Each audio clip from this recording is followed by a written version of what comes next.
The Baltimore Ravens have plenty to think about at the wide receiver position. Should they make a move for a player like Courtland Sutton? We talk about that and a lot more coming up next year on today's episode of Locked On Ravens.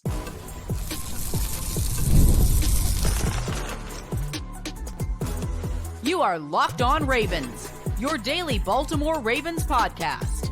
Part of the Locked On Podcast Network, your team every day. Welcome into another edition of Locked On Ravens, your daily Baltimore Ravens podcast. I'm your host, Kevin Oestreicher of Ravens Wire, coming to you from the Locked On Podcast Network, your team every single day. As always, thank you so much for being here and making Locked On Ravens your first listen each and every day. We're free and available on all podcasting platforms. That includes a video form on YouTube and audio form wherever you get your shows. So be sure to subscribe, follow along, however you prefer to consume our content. Today's episode of Locked On Ravens is brought to you by LinkedIn. LinkedIn Jobs helps you find the qualified candidates you want to talk to faster. Post your job for free at linkedin.com/LockedOnNFL. That's linkedin.com/LockedOnNFL to post your job for free. Terms and conditions apply. 8 days away from the 2024 NFL Draft has definitely snuck up on us. And today we have a very special guest returning to the show, Ken McKusick, film study Ravens. And Ken, I'm excited to have you back. Excited to talk Ravens football with you. This is kind of the offseason's been, I guess, somewhat eventful, not really so much in terms of outside signings, but the Ravens have re-signed a couple guys and they've certainly lost a lot of players. Yeah, that's been it's been a tough free agency, I think, for a lot of fans. The fans want to see a net inflow of players, and this was known that this was coming in advance. Also been known that the draft this year and next, when they'll have a number of compensatory picks, are going to need to refill that talent void and going to need to do it cheaply. Yeah, and I think it's even ever so important that the Ravens sit on those picks, especially in a post-rookie contract Lamar Jackson world, them also extending Justin Madubuike, and all the big money contracts they have coming in. But, Ken, there's been a lot of conversation about wide receivers surrounding the Ravens. I mean, obviously dating back years and years and years and years now. But this particular iteration of the team feels like Baltimore wants to go young again, give Rashad Bateman the opportunity in that number 2 wide receiver spot, instead of maybe bringing in a veteran. But there have been rumblings about other players, potentially Brandon Ayuk, and the most recent one being Courtland Sutton. Would you be okay with the Ravens making a move like that, considering the extension that would probably have to happen, knowing the money that would probably be tied up in the position there, and just the state of the position right now for Baltimore? Well, I mean, Brandon Ayuk is one of the best receivers in the game and had 12.8 yards per target last year. That's all you should need to say for people who are regular listeners of my show to know that I love the guy. But the extra change that would need to be thrown in is enormous. The Ravens don't really have the room for another cornerstone contract. And even if they did, let's say they did, the real question is, do you want to bring an Ayuk in if it means giving up an equivalent amount of long-term cap dollars? And the players you'd have to give up are players like, let's say, Linderbaum and Hamilton from being long-term players of the Ravens. I don't think anybody's really willing to do that. And most of the rumblings come from people who have no interest in understanding the salary cap and in degree. And that it can be very frustrating, but it is what it is. And you can't be a modern football fan without taking the cap seriously. So, I would say this is something we all need to really get educated on.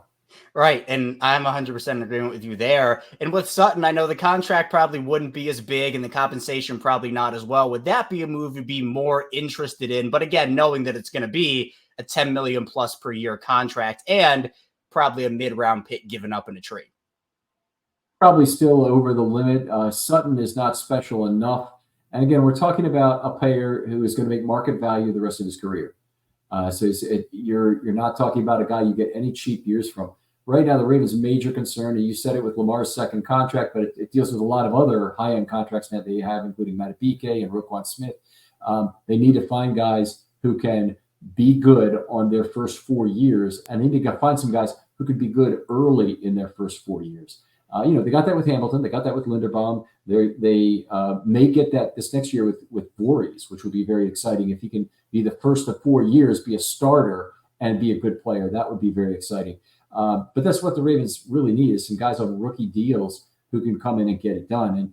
And I'm really tired of talking about big name free agent running backs and trade candidates, because you're going to not only pay those guys an enormous salary, you're also going to trade draft capital to do it. You need to use that draft capital to get cheap players who are good. And the Ravens have proven to be outstanding with that. They're one of, any way you slice it, they're one of the 3 greatest drafting teams of their entire history. And it wasn't unique to Ozzie. It wasn't unique to Eric DeCosta. And it's basically been the same guys running the draft for 28 years. So it's not some sort of a fluke. There's not lottery tickets involved. The Ravens are really good at this thing. And you've got to let the draft play out. Let the board come to them. Let them get value. And they'll do this city proud. And please try it. Be the team. You want to be the team that has their coaches poached. You want to be the team that has their players poached at the end of the 4-year contract, at the end of the rookie deals, and not be the other way around. The other way around is abject misery. And look at the Cleveland Browns and the Chicago Bears and what they've been through as organizations, and you realize that's not what you want to be.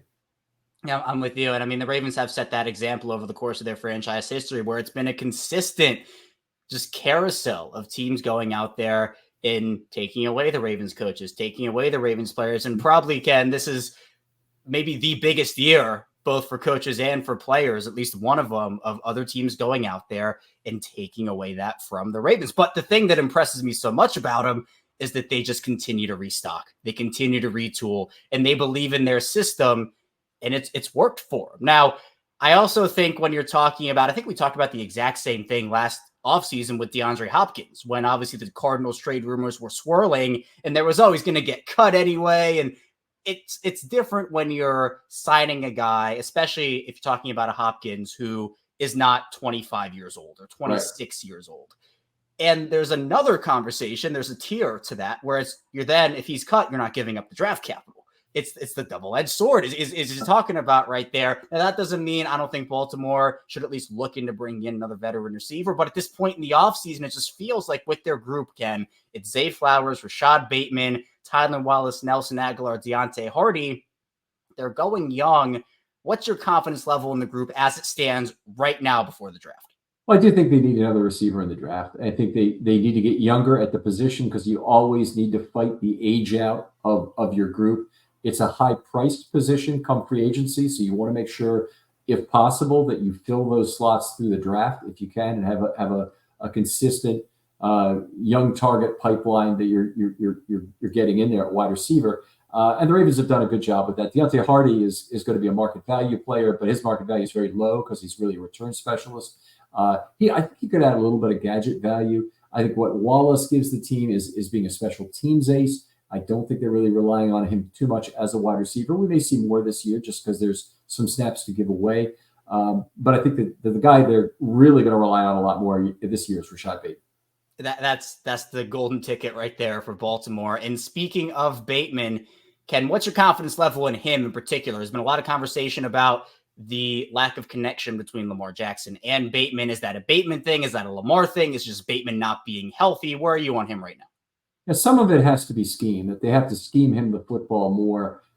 Bateman is a tremendous route runner and has shown good separation at times in the route last year. And by the way, it's hilarious that even with complete XY coordinates on where the players are at every given time, we still can't agree on what separation means. Does separation mean at the time of the throw, at the time of the catch, is at the top of the route? I mean, it could be a lot of things you could do, but we don't have a really good consistent definition. But he's one of the few guys the Ravens could put out at that X spot. He can run in isolation a whole bunch of different routes and actually has a little bit of wiggle that will influence an opposing corner and maybe get them to make the wrong move. I thought he did some very good things in terms of saving Lamar some interceptions this last year, where that had not always been true before. Lamar still did not seem to have a good connection with him on the deep ball. And that was disappointing. That I would, in this case, I put more of the blame on Lamar for what it is, that he will not put out a deep ball and allow Bateman to go make a one-on-one contested catch on that ball versus the corner, as opposed to a Zay, where he's usually just throwing past the defender and Zay can get to that football. Bateman's going to need some one-on-one jump balls, and I think he can do very well on them. And it's funny because he actually does trust Isaiah Likely on those balls, but he does not really, and he trusts Andrews obviously, but he does not trust Bateman. Yeah, and I think the other thing Baltimore has to keep in mind with this is, much like we saw with Patrick Queen last offseason, the fifth-year option decision deadline is coming up.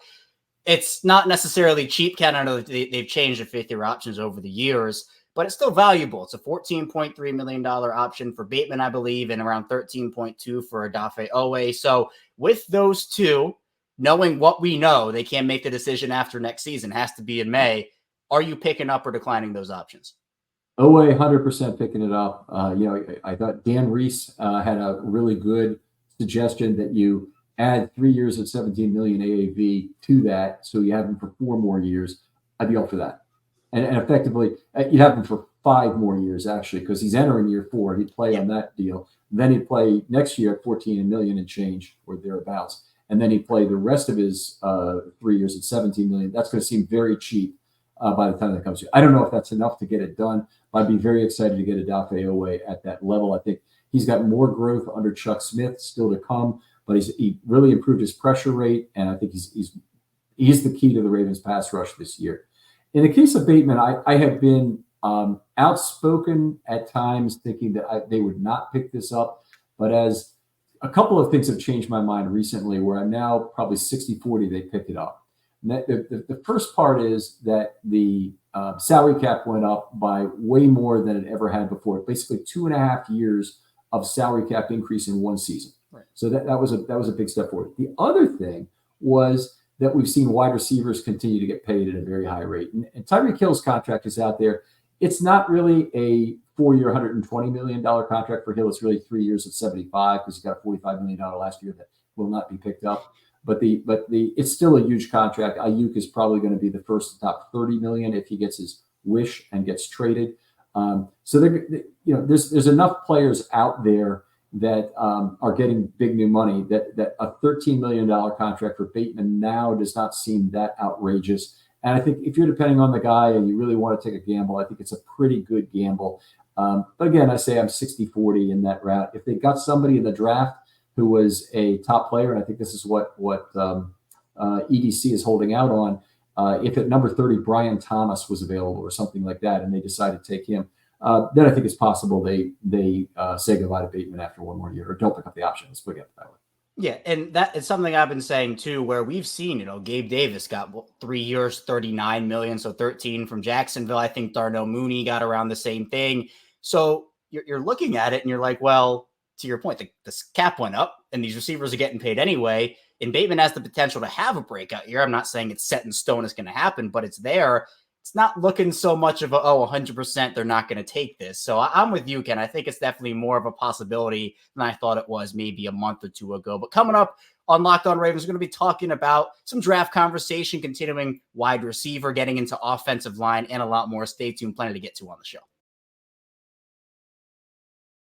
First, this show is brought to you by LinkedIn. When you're hiring for your small business, you want to find quality professionals that are right for the role. That's why you have to check out LinkedIn Jobs.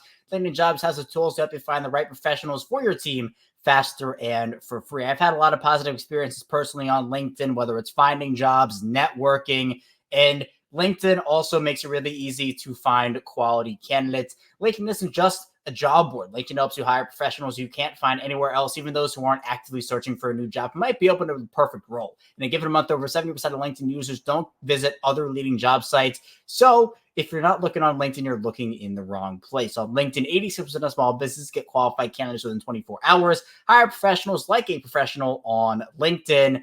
And for me, it's really important to find somebody that fits your specific role. And in my opinion, it is ever so important to make sure that you are doing all the research you need to get that quality hire, and LinkedIn is the place for that. LinkedIn knows that small businesses are wearing so many hats and might not have the time and resources to hire. LinkedIn is consistently finding ways to make the process easier. They even just launched a feature that helps you write job descriptions, making the process even easier and quicker. 2.5 million small businesses use LinkedIn for hiring. Post your job for free on LinkedIn.com/LockedOnNFL. That's LinkedIn.com/LockedOnNFL to post your job for free. Terms and conditions apply.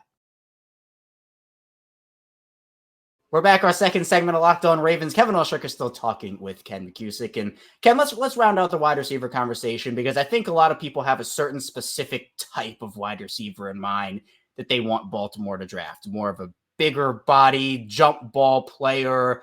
They have speed guys, players that can run routes really effectively, but they haven't necessarily had, especially during Lamar's tenure, a wide receiver. So they have Mark Andrews, they have Isaiah Likely, but a wide receiver that has that skill set. So who are some of the players you like, some players you're potentially targeting for the Ravens, whether it be at 30 or maybe a day 2 player that you like? Okay, I'll go through a few of them because I think there's some really good ones in this draft. But I'll start by saying when I made the top wide receiver list, and you can listen to my pod on this, by the way, 2 hours of top 10 plus honorable mentions with James Ogden, who's outstanding, by the way, in terms of analyzing these wide receivers. We did a countdown show on that's out there on my channel. But if you I started by doing this by saying that I think the Ravens do not need a big slot receiver. So I want a big-bodied receiver potentially who can play the X, be a backup to Bateman, maybe be a replacement for Bateman if they're not going to pick up the option. I think that's a reasonable choice, although there is some overlap. I think a nice over-the-middle receiver who has running back type skills, and there's one big one in this draft that I love, more than A.J. Brown type receiver I love. So I want a big yak guy.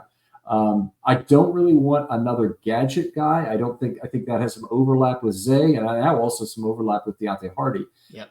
In terms of what you have. So while I did want another speed player on the team, I think Hardy really fills that need. They may get another one at running back, or Mitchell will get healthy, or they'll continue to use Hill in that role, who was good that year. So I'm now down. A big X is the major need. If it's a big Z, also I'm okay with that.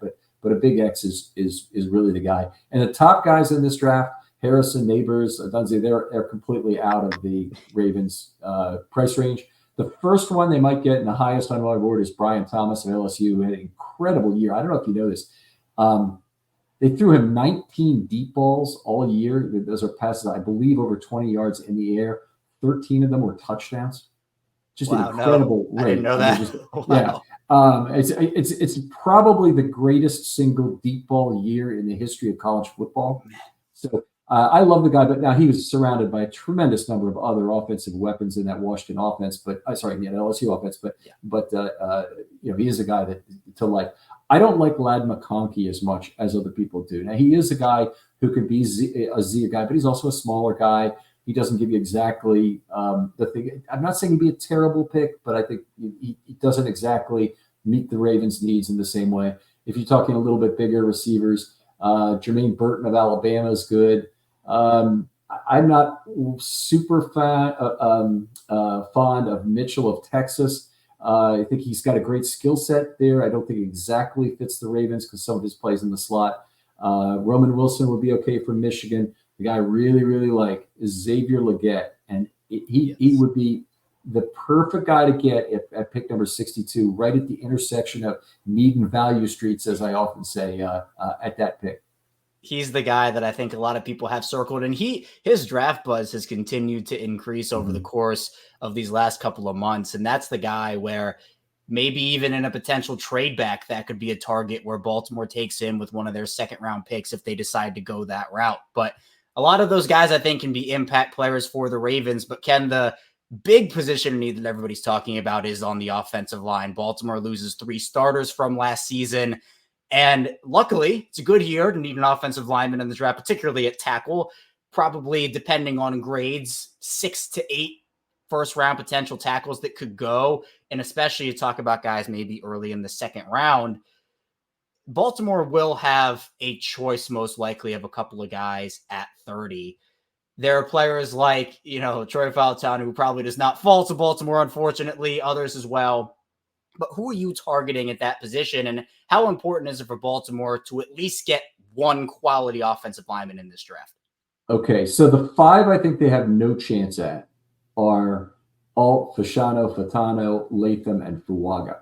I think all 5 of those guys will be on long before. So as much as I like those guys, and they have various degrees of they're ready today in the case of Fashanu and Alt, or they're going to be ready down the line in the terms of Latham, who I think can move to left tackle, and Fuaga, who probably stays at right tackle.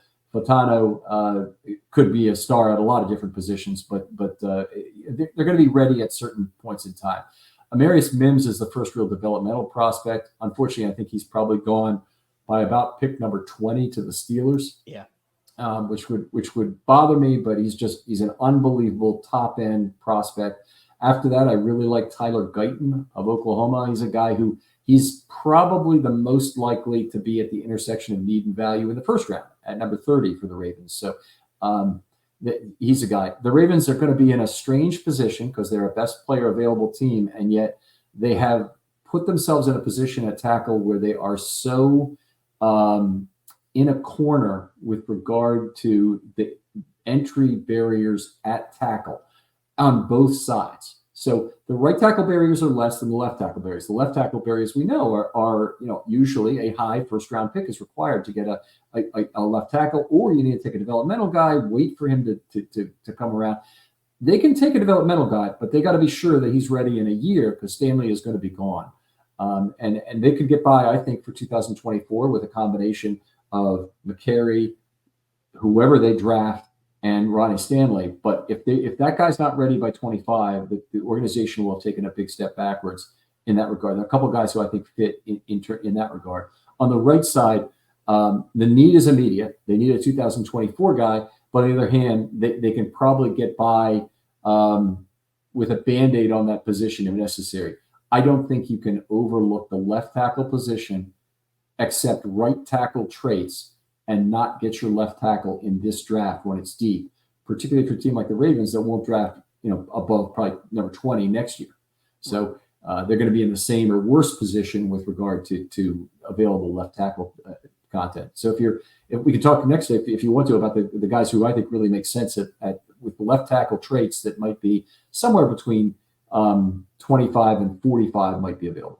Yeah, let's do that, because I also think it's so important for them to hit on at least one of those things you said, Ken, because we talked about it with the wide receivers and just how that market developed. Even though, again, they've changed how the fifth-year option works over the past few seasons, we've seen guys like, for example, Robert Hunt goes to Carolina for 5 years, $100 million. Damian Lewis gets, I believe that was 4 years, 54, somewhere around there. To have a quality young offensive lineman, particularly at tackle, which is a premium position, with that fifth-year option attached, to me, the value of that goes up every single season because of the way the rookie contracts and just the salary cap works. But let's get it. Who do you think would be, with the traits, fits for Baltimore at that left tackle position? Okay, so a handful of people do. We'll start with Amarius Mims. Obviously has all the traits, and I don't think there's any question about him. But I also think he'll be gone. The next guy down the list is Tyler Guyton of Oklahoma. I think he's the most likely to be available right there at 60. Guy who's played around. He does have 74 snaps at left tackle, but almost all his experience is on the right side. He is extremely raw, but very long arms, 6'8", 322, not susceptible to bull rush, very good in 12-6 blocking to make up for his blocking deficiencies. One of the things I really like about him is that despite the fact that he's exceptionally raw, he's very good at making do with the skills he has right now. And I think the Ravens will coach him up, and this would be a place where he would really thrive. So I think he goes to left tackle if the Ravens get him. And by the way, if I didn't think it would be true, I would say don't take Guyton with number 30, because as good as he is, you still can't afford to have that be your pick at 30 if you can't ever develop at a left tackle. Right. And I think even for the Ravens now, they need instant impact based off of their picks because they are in a window. I'm not saying that they can't take developmental guys and it can't work out though, because they're going to have to. Ronnie Stanley right now is not, we know he's not a long-term option. This is a position they're going to have to address at some point. And I wouldn't necessarily, if I'm the Ravens, say, okay, we're not going to address it at all until the last possible second when we have to. You have to think ahead. And the Ravens are a good organization at doing that, especially when it comes to some of the other depth pieces they have, Ken. They're not going to take 3 starters in this draft on their offensive line. There's probably going to have to be some combination of the draft pick starting and then some of these other guys, Ben Cleveland and Andrew Voorhees, Daniel Falele.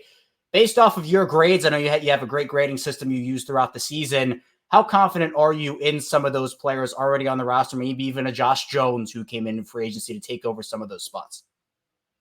Mid-levels, I'm not particularly confident. I'll tell you, if I go around the thing, I really wouldn't. I don't think any of them is a really good bet to be a long-term answer at left tackle. We'll start at that. I think McCary is a guy who is a above the replacement level backup. He's about a C player most of the time when he's on the left side.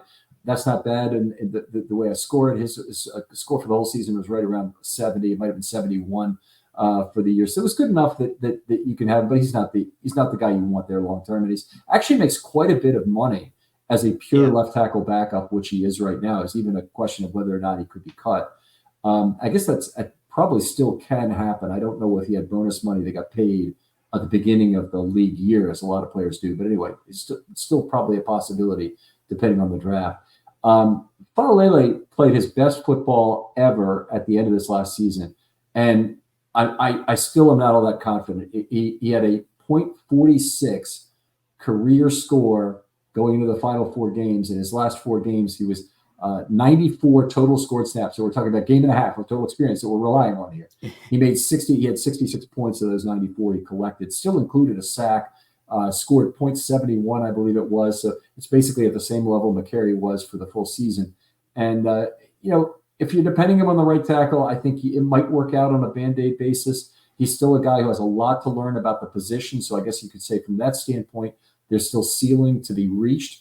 But he doesn't use his arms very well at all. He needs to be a violent physical puncher at his size and length, and he's just not making good use of that length right now. So that's my main problem with Faalele. And going to his 3rd season, I mean, the Ravens do have a good history of getting value out of players late in their rookie deals, but I still wouldn't bet on it too highly. And then the 3rd guy is Josh Jones, who they borrowed in and they got on a mid-range contract, a guy that it could work out. They're talking about, is he a guard? Is he a tackle? He got the biggest strike Josh Jones has against him is that the Arizona Cardinals, who are the absolute worst team in recent NFL history in terms of any kind of continuity or quality at tackle, cut him after 3 seasons. Actually, I think they traded him, but anyway, they got rid of him after 3 seasons while he's still on his rookie deal. And that's just absurd. The best tackle the Cardinals have had in the last 25 years is Jared Veldheer, who's a journeyman guy, played with Oakland and played with the Cardinals for a few years. And it's an incredibly bad group, and that's really on either side. So it doesn't speak volumes about Jones. Jones, mixed his time between tackle and guard last year with the Texans. I don't have a lot of confidence. I know there are people who say he's young. He's still got some upside. You pair him with the Ravens coaching, great. If it's a surprise, if he plays better than we expect, fantastic. I'm not expecting him to step in at tackle. And that's my concern. They will find the players from what they have at guard to get value from those positions, but it's a tackle that I'm really concerned. All right, and that to me is why I think if you're taking an offensive lineman, first pick, obviously, I mean, they're going to probably take some depth in this draft, but first pick to me has to be a tackle at this point. I got one more. The guy I otherwise really like about that level is Kingsley Suamataia of BYU. Could be taken to 30, could be taken at about 38 to 40 maybe if the Ravens wanted to trade back. But he's a guy with outstanding traits, movement, length, all the things you really want in an offensive tackle. Not particularly polished, not a particularly good run blocker. That won't be a problem with Coach Joe D getting him straightened out in those areas. I really like him as a prospect. He's the guy I think the Ravens would be paying a premium to draft him at 30, but I think they might do it given their extreme need. Right. And if none of the guys you mentioned before are there, I think that's a very good quote unquote consolation prize, if you will, with that. Coming up, though, we're going to be talking about more draft, but also reviewing the Ravens offseason with about a week to go before the draft. Stay tuned. Plenty to talk about on Locked On Ravens. First, the show is brought to you by Monopoly Go, and I've been told I'm a competitive person, which is true. I do have a competitive side. We all do, and my competitive side is a big fan of Monopoly Go. I'm sure you've heard of it. It's been downloaded over 150 million times. It's a great twist on Monopoly where you play on not one, but hundreds of Monopoly boards in crazy locations, building up amazing cities that bring you big money. But the best part for me personally is messing with my friends. A lot of my friends like Monopoly Go, and for me, I charge them rent on my iconic property, just like Classic Monopoly. But now I can also take their vaults of riches for myself, and the leaderboard shows me who the biggest Monopoly tycoon is. But it's not just my competitive side that loves it. You can team up with friends and people all around the world in time tournaments to earn huge rewards. So get in the game and join your friends. Download Monopoly Go now, free on the App Store or Google Play. We are back rounding out Locked On Ravens with Ken McKusick. I am Kevin Ostreicher. Thank you so much for tuning into the show today. You can subscribe YouTube and audio form as well for 5 days a week plus more of Ravens content.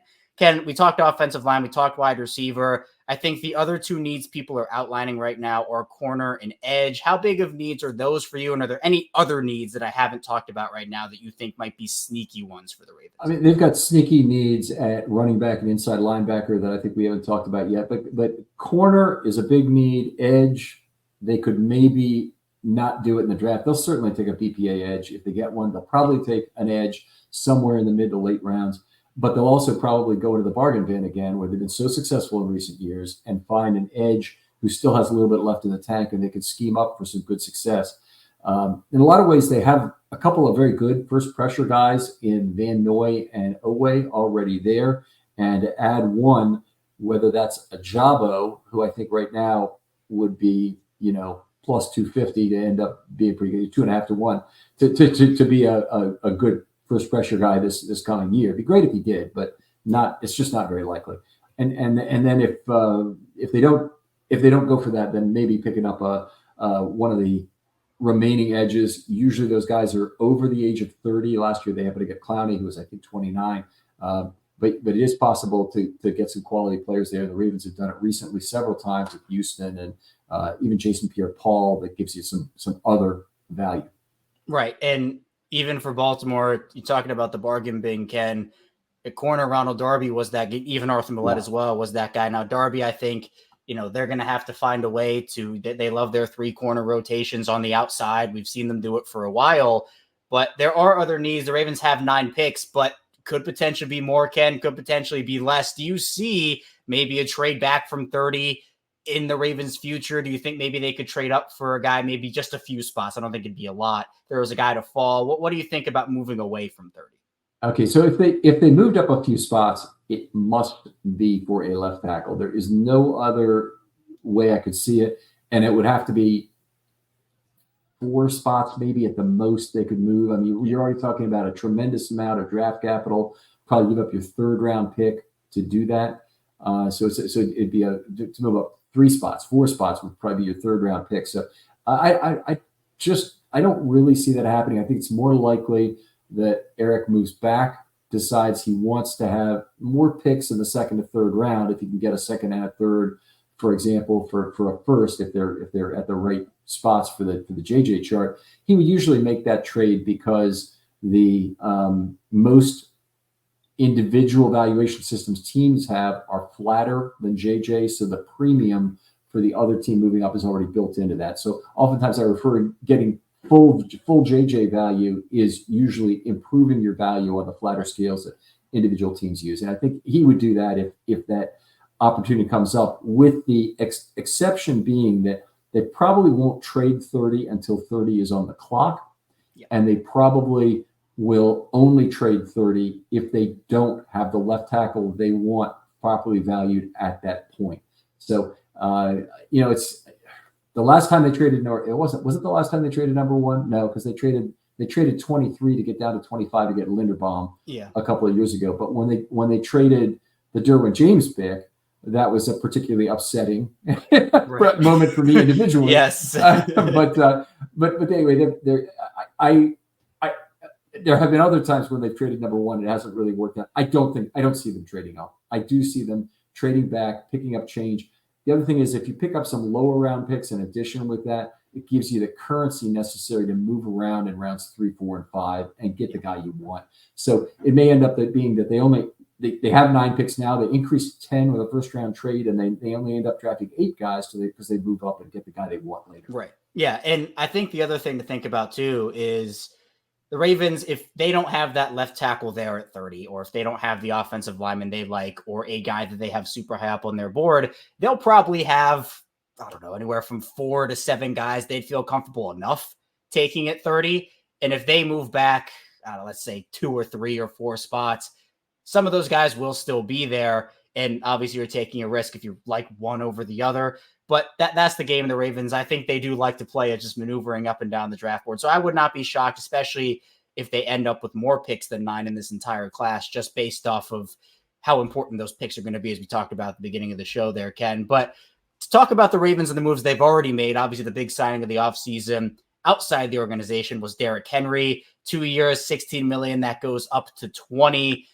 How do you feel about that? And do you feel that paying running backs, especially with the way the league is right now, was the right move for the Ravens? And what does Henry bring to the team in general?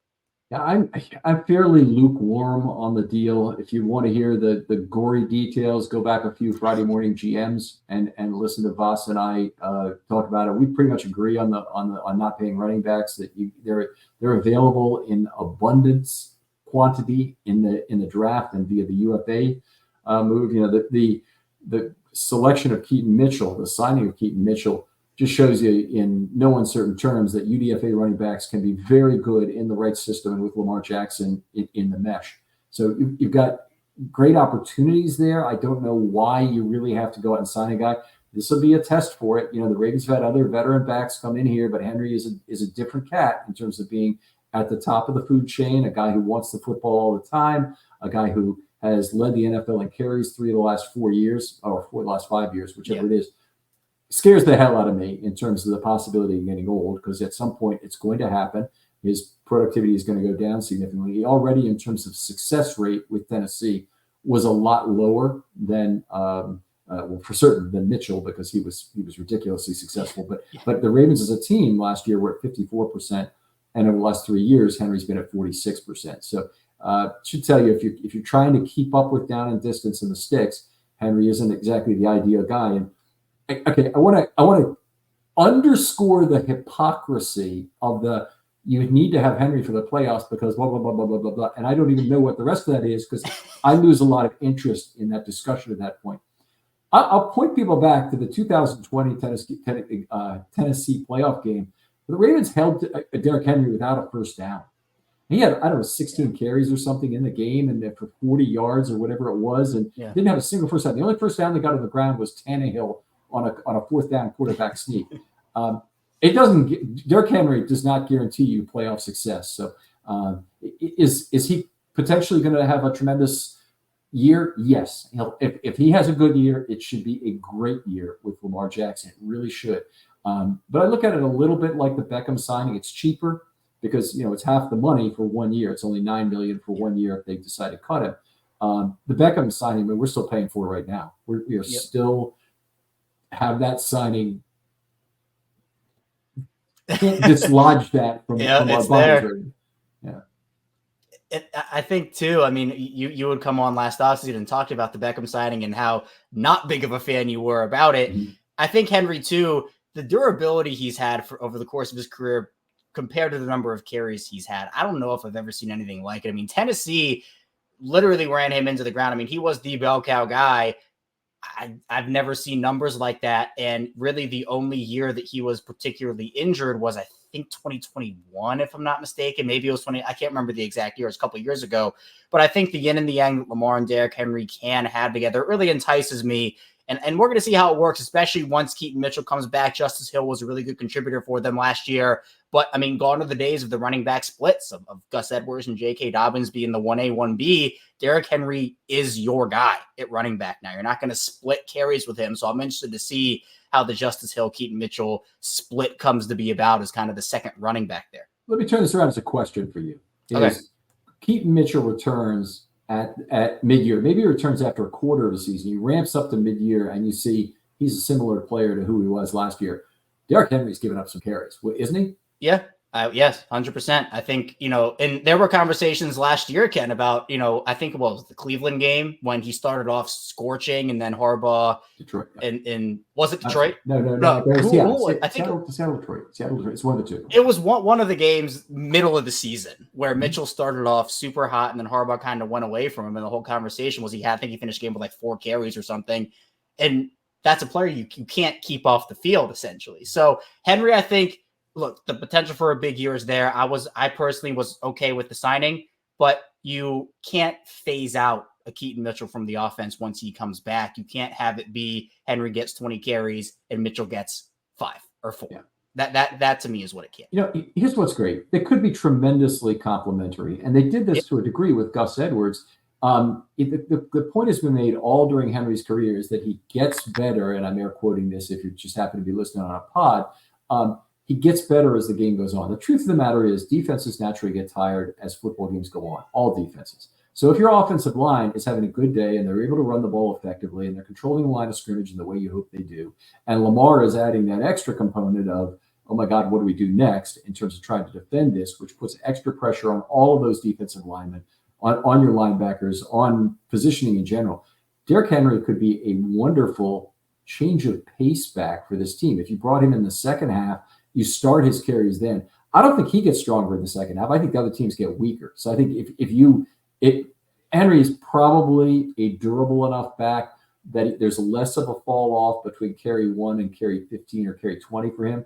But if you gave him 15 carries and they're all in the second half, and you went the first half with a combination of Hill and Mitchell, I'd be for that too. I think that would be extremely powerful. I wouldn't do it all the way there, but you understand what I'm saying. That you get Henry 3 or 4 carries in the first half, and you give him the bulk of his work in the second half. It's about being complimentary, and that's what it can be. I mean, I personally like the Henry signing, but you can't have that be, okay, we're just not going to play Keaton Mitchell. We're not going to play Justice Hill. I think you can use all 3 of those guys as complimentary to each other, with obviously knowing the fact that Henry is going to get the most carries out of those players. It almost reminds me a bit of, Brandon Jacobs back in some of those bigger backs that you would say, oh, they get better as the game goes on. But, it's the fourth quarter, Ken. You don't want to hit a guy that's weighing that much coming at you. The defense does get tired. So there is that element to it. But last question for you.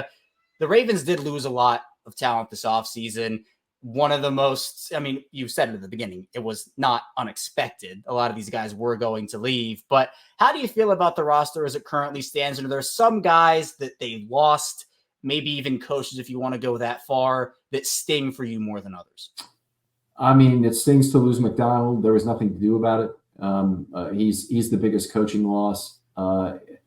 There are others on the coaching staff that it's sad they lost. Anthony Weaver is going to be a great leader of men. I don't know if he'll be a great head coach, but he's going to be a great leader of men, and I think that he'll do very well in his new opportunity. It's a good thing when you have such a robust set of coaches that everybody wants to look at them. Yeah. And honestly, stop trying to blame John Harbaugh for these guys getting out of the building. John Harbaugh hired these guys. Yeah. John Harbaugh hired these guys, and he'll hire new guys, hopefully to the same standard. And I don't think there's a lot of oversight for that. I know that Eric DeCosta talked about he was more involved in the look for a defensive coordinator or for coordinators the previous season than he had been in other things. But I think it's fairly siloed. It may be a case where Harbaugh allows EDC in his silo to the same degree EDC wants to allow Harbaugh into his draft silo to help him with those decisions. Ultimately, each one of those is going to have the final call. And if you talk about the hiring of McDonald, and in particular the internship they put McDonald on to go back to Michigan to be the defensive coordinator there, it's brilliant. It's absolutely brilliant. And it's the kind of thing that we get by having a stable organization from top to bottom that includes a coach like Harbaugh who's not afraid to be outshined in some ways by having an extraordinary young coordinator. Now, will he be a great head coach? He might be. It certainly hurts to lose him as a coordinator, and if he does, that's the way it goes. I think the chance of him being a great head coach is actually much disassociated from his quality as a defensive coordinator. So we'll see. It might work out. Rex Ryan was a great defensive coordinator. He was a pretty good head coach. Yeah. Others, it's worked out more for. But anyway, that's enough of that. Yeah, and I think in terms of the player aspect, to me, Ronald Darby was, it's not like, the contract wasn't huge. I think he only got, $10 million over 2 years or something. But that's a guy that I thought played really well after Marlon went down. He had to miss a lot of time. Obviously, we talk all the time about Brandon Stevens and what he did. But Darby stepped up, and if they didn't have a second corner they could put on the outside and give those reps when Marlon went down, I don't know what the defense would have been. Still would have been great, but he was a big contributor. Yeah, Darby was primarily a slot guy in his career before he came to Baltimore. In fact, he replaced Kyle Fuller. Is Kyle Fuller the guy? Kyle Fuller, yep. Yeah. So he was at Denver, and twice Kyle Fuller got replaced by Ronald Darby during that season. But anyway, Ronald Darby comes to Baltimore, and they use them on the outside all of a sudden because that's where their need is. And they were very fortunate to have a great defensive coordinator who really understood that, by showing a too high shell and having a lot of confusion going on with how you're rotating your coverages and playing these matchup zones, so different defense on two sides of the field, that you have a good chance to hide some of the weaknesses of your underneath corners. And they did a great job of that all year with the combination of Williams, Stone, and Hamilton really covering up for, I think, some of the weaknesses that were there in terms of the outside guys, including, to a certain extent, Brandon Stevens, who was development was tremendous from Stevens, but I think he still was a guy who really benefited from the system. Yeah, and I think Baltimore will probably look to draft a corner early. Eric DeCosta said they're going to look to a guy in the draft, and there are certainly some guys, whether it's at 30 or in the middle rounds, they could definitely look to there, which I think is really exciting. But Ken, I appreciate you. Thanks so much for hopping on. Tell people where they can find you and what you're working on. I know the draft about a week away now, so I know a lot going on for you. Sure. So, the thing I've worked on, it's probably the hardest I work all year, is going through and ranking the draft prospects of each of the 11 position groups. Those shows are going up one per day. It's usually 2 hours worth of content. The top draft people come on. Kevin's going to come on and talk about the safety position. It's the last one I have to do. And frankly, I'm almost exhausted, so I'm really happy we're at this point. But we're going to be talking about that in 2 nights. Other than that, though, the one that posted today, I think, was the running back position, if you're interested in that. And everyone is out there. Go to filmstudybaltimore.com, look at the podcast tab, look there, and you'll see all of the part 1, part 2 of various draft countdown shows. Friday Morning GM is currently extremely popular in terms of the individual shows. There's a show I do with Vastaricos of Baltimore Beatdown that posts, as you would guess, on Friday most of the time. We sometimes have an emergency episode if there's a big acquisition or some such, but it's a good way to keep track of what's going on in the offseason for the Ravens. And we're going to continue that right through the year on a regular basis, since that show's been quite popular. Otherwise, I'm at Film Study Ravens on Twitter. Love to hear from you, and have an open mic in terms of being on a film study short during the offseason. So please hit me up with your idea or a player you'd like to do in the Recollection series, which looks back at Ravens who have been played for the Ravens but weren't in the top tier, that you'd like to talk about for 15 minutes. Yeah, links to all of Ken's work in the description below. If you want extensive Ravens coverage, be sure to check out Ken and all that he does. And be sure to check out the draft episodes, and especially, of course, the one I'm going to be on with the safeties. Even though it's not a huge need for the Ravens, we still got to talk about it. So I'm excited to do that with you, Ken. That's all I have for you here today on Locked On Ravens. Thank you so much for tuning in. Be sure to subscribe in video form on YouTube and audio form as well. Coming up tomorrow, of course, more Ravens content. Stay tuned. I'll see you right back here tomorrow on Locked On Ravens.